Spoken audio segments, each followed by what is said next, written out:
ગુજરાતમાં એનાલોગ પનીર પર પ્રતિબંધ મૂકવામાં આવતા જ સુરત આરોગ્ય વિભાગની ટીમ હરકતમાં આવી હતી અને જે જગ્યાએ પનીર બનાવવામાં આવે છે તેવા ડાઉન પર દરોડાની કામગીરી શરૂ કરી હતી. આરોગ્ય વિભાગની ટીમે સુરત ખાતે આવેલા ઘોડદોડ વિસ્તારના પનીર ગોડાઉન પર છાપો માર્યો હતો અને એનાલોગ પનીરનો જથ્થો સીઝ કર્યો હતો. એનાલોગ પનીર હવે ગુજરાત અને સુરતમાં વેચાઈ નહીં શકે. ગુજરાત સરકાર દ્વારા પનીર એનાલોગ અને ચીઝ એનાલોગ પર પ્રતિબંધ મૂકવામાં આવતા હવે કોઈ પણ હોટલ રેસ્ટોરન્ટમાં એનાલોગ પનીર કે ચીઝનો ઉપયોગ કરી શકાશે નહીં. સધન ગુજરાત હોટલ રેસ્ટોરન્ટ એસોસિએશને સરકારના આ નિર્ણયને આવકાર્યો છે. એસોસિએશન દ્વારા જણાવ્યું છે કે અમારા તમામ સભ્યો આ નિર્ણયનું પાલન કરશે. અગાઉ જ્યારે એનાલોગ પનીરને લઈને જે નિર્ણય કરવામાં આવ્યો હતો ત્યારથી જ એનાલોગ પનીર બંધ કરવામાં આવ્યું હતું. એસોસિએશને પણ તમામ રેસ્ટોરન્ટ સંચાલકોને અપીલ તરીકે શુદ્ધ પનીરનો જ ઉપયોગ કરવામાં આવે તેવી સૂચનાઓ પણ આપી હતી.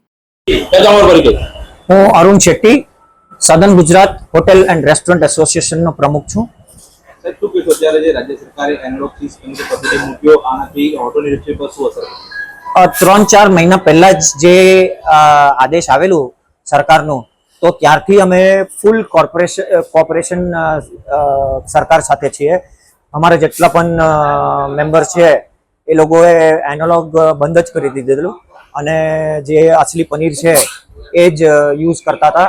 અને હવે તો પ્રતિબંધ આવી ગયું તો અમારું એ જ સજેશન છે કે જે પણ ગવર્મેન્ટ તંત્ર છે કે એજન્સીઝ છે એ આ લોકો જે પણ મેન્યુફેક્ચરિંગ કરે છે કે ભેળસેળ વાળું જે પણ પનીર ને બટર અને ચીઝ વેચાણ કે પ્રોડક્શન કરે છે એના પર સખ્ત કાર્યવાહી કરે અને જેટલું પણ પ્રોડક્શન છે એ ટોટલી બંધ થઈ જાય તો કોઈને મળે જ નહીં અને કોઈ વાપરે જ નહીં. એનાલોગ ચીઝ પનીરને આરોગવાથી શું નુકસાનો? નુકસાન એ બહુ નુકસાન છે એમાં, કેમ કે નાના છોકરાઓ અને જે હમણાંના જે યંગ જે આપણા છોકરા ને છોકરીઓ છે એ લોકોને ખબર પણ નથી, કેમ કે એ લોકોને ચીઝ ને બટર ને પનીર જ જોઈએ બધા ખાવા પીવામાં. તો અને એ લોકોની પાસે વધારે પૈસા પણ નહીં હોય તો એ લોકો જાય છે આપણા જે સ્ટ્રીટ ફૂડ વેન્ડર્સ પાસે અને એ લોકો સેન્ડવિચમાં કે જેટલા પણ ઢોસામાં અને પાવભાજીમાં બધું એ જ જે એનાલોગ પનીર ચીઝ બટર છે એ જ વાપરતા હતા. અને તમે જોઈ શકશો કે વધારે પડતા જેટલા પણ આપણા જે નાના છોકરાઓને છોકરીઓ છે એ લોકોનું જે બોડી જે એ લોકોનું જે ફિટનેસ લેવલ છે તમે જોશો કે એ લોકો વધારે ફેટ છે હમણાંના.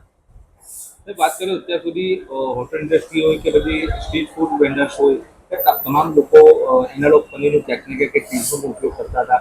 હવે આ પ્રતિબંધ મૂકવાથી વેપાર ઉપર શું અસર થશે?